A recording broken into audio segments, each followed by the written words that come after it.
Hi ಎಲ್ಲರಿಗೂ ನಮಸ್ಕಾರ. ನಾನಿವತ್ತು ಸ್ಪೆಷಲ್ ಆಗಿರೋ ಅಂಥ ವೆನಿಲಾ ಸಾಫ್ಟ್ ಕೇಕನ್ನು ಮಾಡ್ತಾ ಇದ್ದೀನಿ. ರೆಸಿಪಿಯನ್ನು ಶುರು ಮಾಡೋದಕ್ಕಿಂತ ಮೊದಲು ಯಾರೆಲ್ಲ ಇನ್ನೂ ಸಬ್ಸ್ಕ್ರೈಬ್ ಮಾಡಿಲ್ಲ ಅಂದರೆ ದಯವಿಟ್ಟು ಸಬ್ಸ್ಕ್ರೈಬ್ ಮಾಡ್ಕೊಂಡು ನೋಡಿ, ಪಕ್ಕದಲ್ಲಿರುವ ಬೆಲ್ ಐಕನನ್ನು ಪ್ರೆಸ್ ಮಾಡಿ. ನಾನು ಮಾಡೋ ಪ್ರತಿಯೊಂದು ವಿಡಿಯೋ ನೋಟಿಫಿಕೇಷನ್ನು ನಿಮಗೆ ಬರುತ್ತೆ. ರೆಸಿಪಿಯನ್ನು ಶುರು ಮಾಡೋಣ. ಒಂದು ಬೌಲಿಗೆ ನಾನು 3 ಮೊಟ್ಟೆಗಳನ್ನು ಹಾಕ್ಕೊಳ್ತಾ ಇದ್ದೀನಿ. 3 ಮೊಟ್ಟೆಯ ಬಿಳಿ ಭಾಗವನ್ನು ಮಾತ್ರ ಹಾಕ್ಕೊಳ್ತಾ ಇದ್ದೀನಿ. ಇಲ್ಲಿ ಹಳದಿ ಭಾಗವನ್ನು ಇನ್ನೊಂದು ಬೌಲಲ್ಲಿ ನಾನು ಎತ್ತಿಟ್ಕೊಳ್ತಾ ಇದ್ದೀನಿ. ನೋಡಿ, ಈ ಥರ ಬಿಳಿಯ ಭಾಗ ಒಂದು ಬೌಲಿಗೆ, ಹಳದಿಯ ಭಾಗ ಇನ್ನೊಂದು ಬೌಲಲ್ಲಿ ಎತ್ತಿಟ್ಕೊಂಡಿದ್ದೀನಿ. ಇದನ್ನು ಚೆನ್ನಾಗಿ ಬೀಟ್ ಮಾಡ್ಕೊಳ್ಳೋಣ. ಬಿಳಿಯ ಭಾಗವನ್ನು ವೆನಿಲಾ ಸಾಫ್ಟ್ ಕೇಕ್, ಇದು ಪೌಂಡ್ ಕೇಕ್ ಅಲ್ಲ. ಹಾಗೆ ನೋಡಿ, ಬೀಟ್ ಮಾಡಿಕೊಂಡ ನಂತರ ನಾನಿಲ್ಲಿ 1/4 ಕಪ್ಪು ಸಕ್ಕರೆ ಪುಡಿಯನ್ನು ಹಾಕ್ಕೊಳ್ತಾ ಇದ್ದೀನಿ. ಒಂದು ಸ್ವಲ್ಪ 2 ಸರಿ ಹಾಕ್ಕೊಳ್ತಾ ಇದ್ದೀನಿ. ಸಕ್ಕರೆಯನ್ನು ಹಾಕ್ಕೊಂಡ ನಂತರ ಚೆನ್ನಾಗಿ ಬೀಟ್ ಮಾಡ್ಕೊಳ್ಳೋಣ. ಮೊಟ್ಟೆಯ ಬಿಳಿ ಭಾಗದಲ್ಲಿ ಸಕ್ಕರೆ ಸಂಪೂರ್ಣವಾಗಿ ಕರಗಬೇಕು, ಅಲ್ಲಿ ತನಕ ಚೆನ್ನಾಗಿ ಬೀಟ್ ಮಾಡ್ಕೋಬೇಕಾಗತ್ತೆ.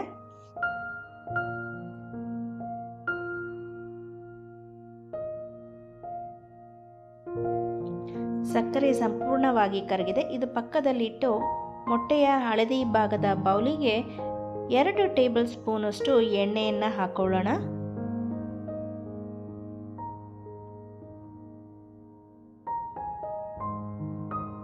1 ಟೇಬಲ್ ಸ್ಪೂನಷ್ಟು ಹಾಲನ್ನು ಹಾಕ್ಕೊಳ್ತಾ ಇದ್ದೀನಿ.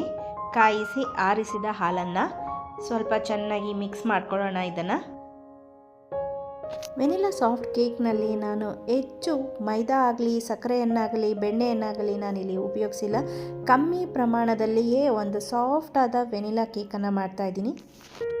ನಂತರ ಇದಕ್ಕೆ 1/4 ಕಪ್ಪು ಮೈದಾ ಹಿಟ್ಟನ್ನು ಹಾಕ್ಕೊಳ್ತಾ ಇದ್ದೀನಿ. 1 ಟೇಬಲ್ ಸ್ಪೂನಷ್ಟು ಕಾರ್ನ್ಫ್ಲೋರ್ ಹಿಟ್ಟನ್ನು ಹಾಕ್ಕೊಳ್ತಾ ಇದ್ದೀನಿ. ಹಾಗೆ 1/4 ಟೀ ಸ್ಪೂನಷ್ಟು ಬೇಕಿಂಗ್ ಪೌಡ್ರನ್ನು ಹಾಕ್ಕೊಳ್ತಾ ಇದ್ದೀನಿ.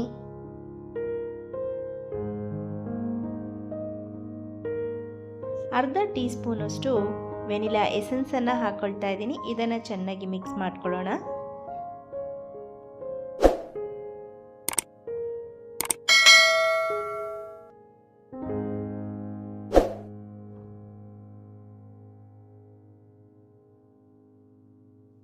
ಮಿಕ್ಸ್ ಮಾಡಿಕೊಂಡ ನಂತರ ಮೊಟ್ಟೆಯ ಬಿಳಿ ಭಾಗ ಮತ್ತು ಸಕ್ಕರೆಯನ್ನು ಹಾಕಿ ಕರಗಿಸಿಟ್ಕೊಂಡಿದ್ವಲ್ಲ, ಆ ಮಿಶ್ರಣವನ್ನು 2 ಸರಿ ಸ್ವಲ್ಪ ಹಾಕೋಬೇಕಾಗತ್ತೆ. ಇದನ್ನು ಹೆಚ್ಚು ತಿರುಗಿಸ್ಬಾರ್ದು. ನೋಡಿ, ಹೆಚ್ಚು ಜೋರಾಗಿ ನಾವು ದೋಸೆ ಹಿಟ್ಟನ್ನು ತಿರುಗಿಸ್ತೀವಲ್ಲ, ಆ ಥರ ತಿರುಗಿಸೋದಕ್ಕೆ ಹೋಗಬಾರ್ದು. ನೋಡಿ, ಉಳಿದಂಥ ಮೊಟ್ಟೆಯ ಬಿಳಿ ಭಾಗ ಮತ್ತು ಸಕ್ಕರೆಯ ಮಿಶ್ರಣವನ್ನು ಹಾಕ್ಕೊಳ್ತಾ ಇದ್ದೀನಿ.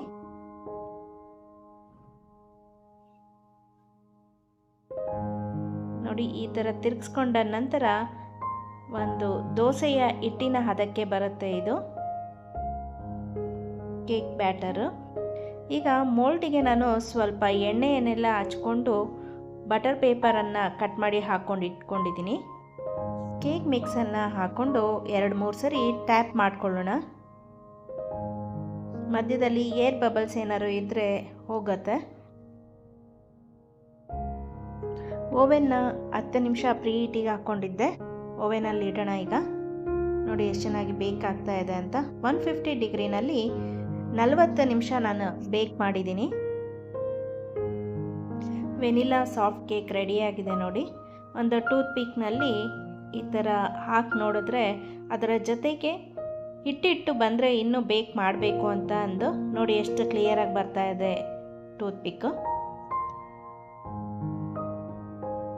ನೋಡಿದ್ರಲ್ಲ, ಕಡಿಮೆ ಸಾಮಗ್ರಿಯಲ್ಲೇ ಎಷ್ಟು ಮೃದುವಾದ ವೆನಿಲಾ ಸಾಫ್ಟ್ ಕೇಕನ್ನು ಮಾಡ್ಬೋದು ಅಂತ. ಮಕ್ಕಳ ಸ್ನ್ಯಾಕ್ಸ್ ಬಾಕ್ಸಿಗೆ ಪರ್ಫೆಕ್ಟ್ ಆದ ರೆಸಿಪಿ ಅಂತಲೇ ಹೇಳ್ಬೋದು. ಇದನ್ನು ಬೇಕರಿಯಿಂದ ತಂದು ಬಾಕ್ಸಿಗೆ ಹಾಕೋದಕ್ಕಿಂತ ಮನೆಯಲ್ಲಿಯೇ ಕಡಿಮೆ ಸಾಮಗ್ರಿ ಅದೇ ಟೇಸ್ಟನ್ನು ಕೊಡುವಂಥ ಕೇಕನ್ನು ನಾವು ಮಾಡಿ ಕಳಿಸ್ಬೋದು. ನೋಡಿ ಎಷ್ಟು ಮೃದುವಾಗಿ ಬಂದಿದೆ ಅಂತ ಅಂದು. ನನ್ನೆಲ್ಲ ರೆಸಿಪಿಗಳನ್ನ ನಿಮ್ಮ ಫ್ಯಾಮಿಲಿ ಒಟ್ಟಿಗೆ, ಫ್ರೆಂಡ್ಸ್ ಒಟ್ಟಿಗೆ ಶೇರ್ ಮಾಡಿ. ನೀವು ಕೂಡ ಟ್ರೈ ಮಾಡಿ, ಹೇಗಾಗಿತ್ತು ಅಂತ ಕಮೆಂಟ್ ಮಾಡಿ. ನೋಡಿದ್ರಲ್ಲ, ಮನೆಯಲ್ಲಿಯೇ ಎಷ್ಟು ಸುಲಭವಾಗಿ ವೆನಿಲಾ ಸಾಫ್ಟ್ ಕೇಕನ್ನು ಮಾಡ್ಕೋಬೋದು ಅಂತ ಅಂದು. ಖಂಡಿತವಾಗ್ಲೂ ನಿಮಗೆಲ್ಲ ಈ ರೆಸಿಪಿ ಇಷ್ಟ ಆಗಿದೆ ಅಂತ ಅಂದ್ಕೊಳ್ತೀನಿ. ಇಷ್ಟ ಆಗಿದ್ದರೆ ದಯವಿಟ್ಟು ಲೈಕ್, ಶೇರ್, ಸಬ್ಸ್ಕ್ರೈಬ್ ಮಾಡಿ, ಕಮೆಂಟ್ ಮಾಡೋದನ್ನು ಮರಿಬೇಡಿ. ನಾನು ಮತ್ತೊಂದು ರೆಸಿಪಿಯೊಂದಿಗೆ ಸಿಗ್ತೀನಿ. ಧನ್ಯವಾದಗಳು.